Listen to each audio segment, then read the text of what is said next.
नमस्कार दोस्तों, आज का खुलासा न्यूज में आपका स्वागत है और आइए डालते हैं एक नजर 12 जनवरी की खबरों पर।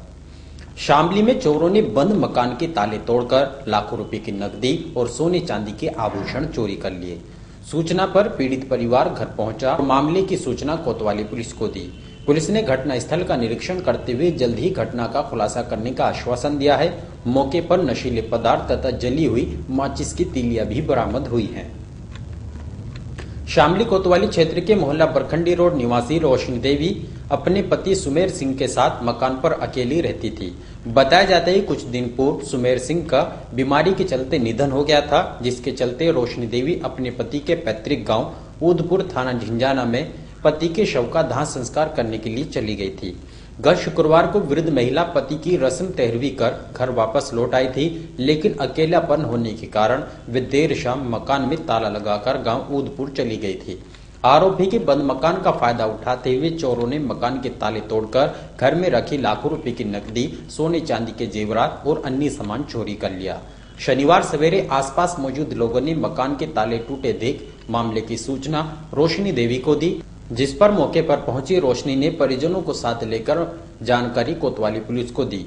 कोतवाली पुलिस ने घटना स्थल का निरीक्षण किया, जहां से इसमें पीने के निशान तथा भारी मात्रा में माचिस की जली हुई तीलियां बरामद हुई है। महिला के भांजे अमरपाल ने पुलिस को तहरीर देकर बताया कि मकान से चोरों ने करीब 1 लाख रुपए की नकदी, सोने के कंगन, मंगलसूत्र, इन्वर्टर बैटरा, कीमती कपड़े, पीतल के बर्तन, बैंक की बुक, गैस बुक आदि सामान चोरी कर लिया है। पुलिस ने जल्द ही चोरी की घटना का खुलासा करने का आश्वासन भी दिया है।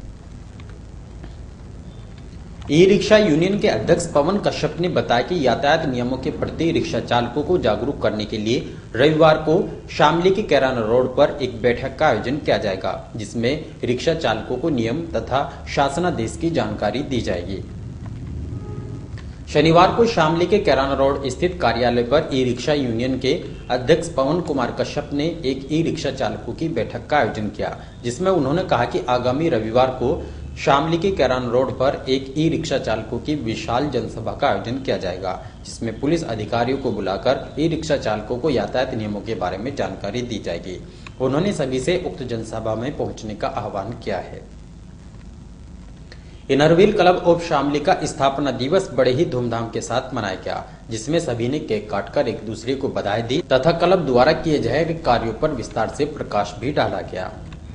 शनिवार को शामली के हनुमान रोड स्थित एक रेस्टोरेंट में इनरव्हील क्लब ऑफ शामली का स्थापना दिवस बड़े ही धूमधाम के साथ मनाया गया।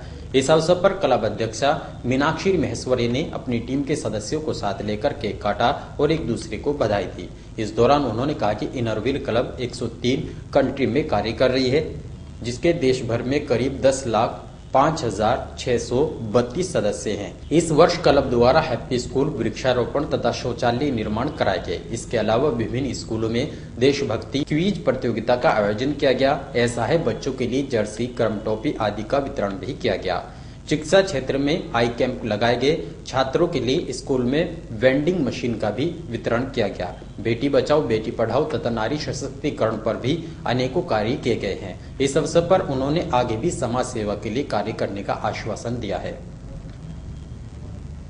मानव अधिकार संगठन द्वारा शामली के दुर्गा प्रसाद पब्लिक स्कूल में स्वामी विवेकानंद जयंती के अवसर पर बढ़ती सर्दी से बचाव के लिए जरूरतमंदों को कंबल, जर्सी तथा जुराब वितरण किया गया।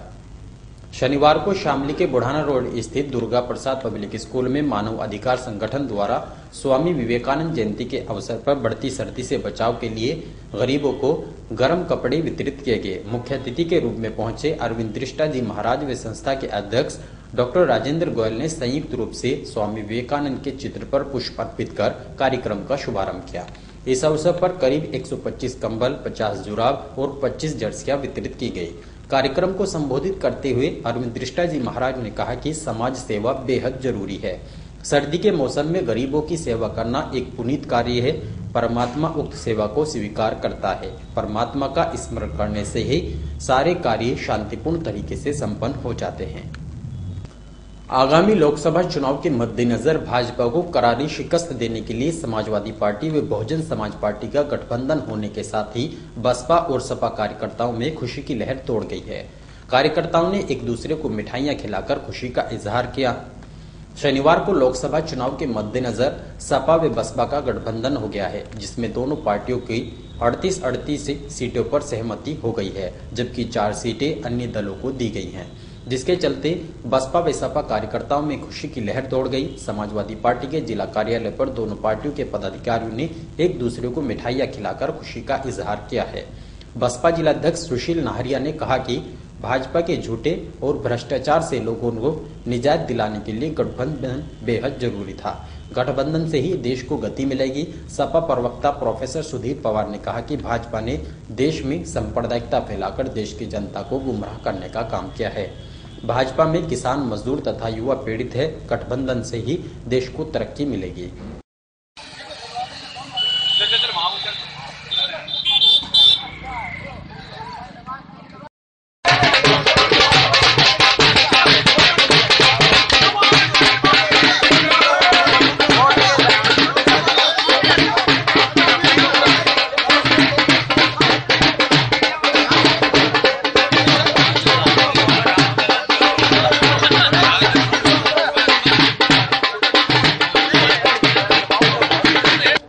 अपेक्षा ये है, ये बहुत बढ़िया रहा और दोनों पार्टियों के गठबंधन से यो जो बीजेपी वालों ने आतंक मचा रखा था, इसका सफाया करने के लिए जो बहन जी ने अखिलेश जी के साथ गठबंधन का बहुत अच्छा रहा और इससे सर्व समाज के जो लोग हैं उन्हें बहुत लाभ होगा और प्रदेश में भी देश में भी सुख शांति का रास्ता निकल। भाजपा का सफाया करने वाला गठबंधन है और आज की प्रेस कॉन्फ्रेंस से जो जनता की आकांक्षाएं और भावनाएं थी वो उनके अनुरूप काम किया है। आज कम से कम पश्चिमी उत्तर प्रदेश का ये मैसेज साफ है कि यहाँ जो भाजपा की जो बंटवारे की जो राजनीति काम कर गई थी पिछली बार, अब की बार जो दलित, मुस्लिम, किसान, गरीब सब एक साथ खड़ा होकर भाजपा का विरोध करेगा। 2019 में ये गठबंधन जो 2019 के लिए हुआ है, ये शायद आगे भी चलेगा और ये किसान का, मजदूर का, मेहनत कश का प्रदेश में गठबंधन हुआ है। निश्चित रूप से ये गठबंधन जो है गरीब और किसान मजदूर के लिए आगे लाभकारी होगा। सरकार इस देश में किसान की और मजदूर की सरकार देश में बनेगी। कांदला के बुढ़ाना मार्ग स्थित रेवली फाटक पर पुराल से भरे ट्रैक्टर ट्रॉली पलट गई। संदिग्ध हालत में पुराल में आग लग गई। आग लगने से सड़क के दोनों ओर वाहनों की लंबी लंबी कतारें लग गई। वहीं आग लगने से सहारनपुर से दिल्ली जाने वाली ट्रेन घंटों रेलवे स्टेशन पर खड़ी रही। सूचना पर दमकल विभाग की गाड़ी मौके पर पहुंची और घंटों मशक्कत करने के बाद आग पर काबू पाया गया। जनपद मुजफ्फरनगर के बुढ़ाना कोतवाली क्षेत्र के गांव जोला निवासी आरिफ अपनी ट्रैक्टर ट्रॉली में पुराल भरकर अपने गांव लौट रहा था। जैसे ही चालक शनिवार सुबह लगभग 3 बजे कांदला बुढ़ाना फाटक पर पहुंचा तो ट्रैक्टर ट्रॉली असंतुलित होकर पलट गई। इसी बीच पुराल में संदिग्ध हालत में आग लगी। पुराल में आग लगने से सड़क के दोनों ओर वाहनों की लंबी लंबी कतारें लग गई और भीषण जाम लग गया। राहगीरों ने मामले की सूचना स्थानीय पुलिस को दी। सूचना पर दमकल विभाग के अधिकारी मौके पर पहुंचे और भारी मशक्कत करने के बाद आग पर काबू पाया गया। आग लगने से सहारनपुर से दिल्ली जाने वाली ट्रेन घंटों कस्बे के रेलवे स्टेशन पर खड़ी रही। सूचना पर आरपीएफ पुलिस भी मौके पर पहुंची और ट्रैक्टर ट्रॉली चालक को हिरासत में लेने के साथ ही ट्रैक्टर को भी कब्जे में ले लिया। आरपीएफ पुलिस ने चालक के खिलाफ मुकदमा दर्ज कर मामले की जाँच शुरू कर दी है। कांदला पुलिस ने पूर्वी यमुना नहर के निकट से ट्रकों से अवैध वसूली कर रहे एक फर्जी दरोगा को गिरफ्तार करने में सफलता प्राप्त की है। पुलिस ने पकड़े गए फर्जी दरोगा के पास से अवैध वसूली किए गए रुपए और एक मोबाइल फोन बरामद किया है। शनिवार को पुलिस को मुखबिर से सूचना मिली कि कस्बे के पूर्वी यमुना नहर के निकट एक फर्जी दरोगा ट्रकों से अवैध वसूली कर रहा है। सूचना पर पुलिस ने मौके पर पहुंचकर वर्दी पहने एक व्यक्ति को हिरासत में ले लिया और थाने ले आई। पुलिस पूछताछ में पकड़े गए फर्जी दरोगा ने अपना नाम शिव कुमार पुत्र रामप्रसाद निवासी गांव माछला थाना ठिठोर बताया है। पकड़े गए दरोगा से पुलिस ने 5000 रुपए और एक मोबाइल फोन बरामद किया है। फर्जी दरोगा ने बताया कि उसने वर्दी मेरठ से खरीदी थी। उसे अपनी लड़की की शादी करनी है और लड़की की शादी के लिए ही वह ट्रकों से अवैध वसूली कर रहा था। शामली जनपद के थाना कांदला में एक फर्जी दरोगा पकड़ा गया है, जो कि माछरा थाना किशोर जिला मेरठ का रहने वाला है। पूछने पर बताया कि मैं अपनी लड़की की शादी के लिए पैसे इकट्ठा कर रहा था। इसके विरुद्ध अभियोग पंजीकृत किया जा रहा है। और इन्हीं खबरों के साथ समाचार बुलेटिन यही समाप्त है। दीजिए इजाजत, नमस्कार।